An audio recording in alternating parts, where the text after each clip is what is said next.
ଅମିତାଭ ବଚ୍ଚନର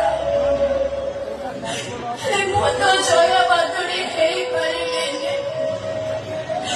ଗୋଟେ କଥା ମନେ ରଖିଥିବ ରାମ, ତୁ ଏ ଦୁନିଆକୁ ଯେମିତି ଭାବୁଛୁ ଏ ଦୁନିଆଟା ଆତ୍ମ ସେମିତି ନୁହଁ। ଏଠି ଚୋର ଚାର ମୁଲକଦାର ମୋ ଦୁନିଆ ଫେରିକି ମୋ ଦୁନିଆ ବା ମୁଁ ଫେରି ଘରକୁ ଯିବା।